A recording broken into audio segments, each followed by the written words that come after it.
ஆண்களுக்கு 45 வயசுக்கு மேலே சீக்கிரமாக ஹார்ட் அட்டாக் வருதான். அவங்க அந்த ஹார்ட் அட்டாக் அவங்களுக்கு வரக்கூடாதுன்னு பெண்கள் முடிவு செய்தோம் என்றால் ஒன்று விஷயத்தை அலோவ் பண்ணுங்க.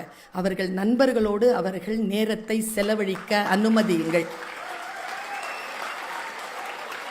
ஆயுள் கூடும் அவர்களுக்கு. இல்லை, நான் சொல்லலை,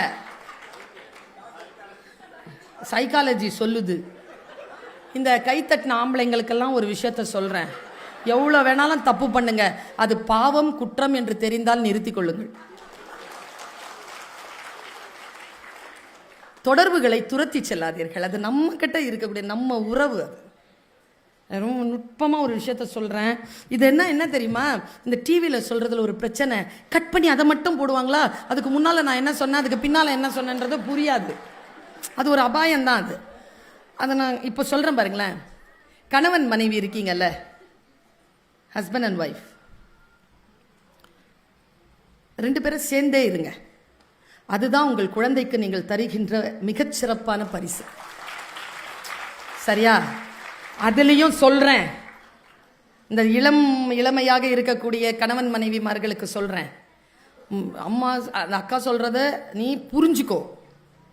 ஒன்று தான், 2 பேரும் சண்டை போட்டிங்கன்னா உயிருக்கு பிரச்சனை அப்படின்னும் பொழுது மட்டுமே நீங்கள் 3வது நபரிடத்தில் பஞ்சாயத்துக்கு போங்க. மற்றபடி தயவு செய்து ஒருவரை பற்றி ஒருவர் உங்கள் மீது அன்பு செலுத்துகின்ற இன்னொருவரிடத்தில் குறை சொல்லிவிடாதீர்கள். என்ன அபாயம் நடக்கும்னு சொல்கிறேன். என் அக்கானா எனக்கு ரொம்ப உயிருங்க, நானா அதுக்கு உயிர். எங்கள் வீட்டில் என்னை ஏதாவது துன்புறுத்தினாருன்னா நான் அவன்கிட்ட போய், அக்கா என்னை இப்படி பண்ணிட்டாருக்கான்னு அவன் ஆரம்பிப்பா. ஐயோ, தங்கத்தை எடுத்து தரையில் போட வச்சிட்டானே, உனக்கு இப்போ நான் முதல்லையே சொன்னேன், இது வேணான்னு சொன்னேன், எனக்கு தெரியும் அவன் இப்படி பண்ணுவான். ஒன்றும் பண்ணியிருக்க மாட்டார். ஏதோ எரிச்சலா ஏதோ ஒரு வார்த்தை சொல்லியிருப்பாரு, அதுக்கு நான் அங்கே போய் சொல்லியிருப்பேன். என்ன காரணம்னா விஷயம் இவ்வளோதான், ரொம்ப சிம்பிள். உங்கள் மீது அன்பு கொண்டவர்கள் உங்கள் மீது செலுத்துகின்ற அன்பின் விளைவால் உங்கள் குடும்பம் துண்டாகி விடுவதற்கு வாய்ப்பு உண்டு. ஒன்று செய்கிறீங்களா, பளிச்சுன்னு சொல்லிட்டு போற. புருஷன் பொண்டாட்டிக்கு மத்தியில் வரக்கூடாதவர்கள்னு ஒரு பட்டியல் கொடுக்குறேன். இந்த பேரை மட்டும் உள்ள சேர்த்துக்காதீங்க. ஒன்று நம்மளை பெத்தது,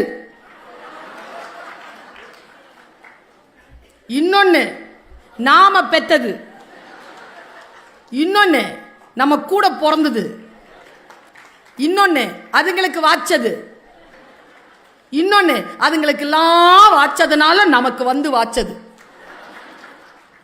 இதுங்களை உள்ளேயே விடாதீங்க, பேசி தீர்த்துக்கோங்க.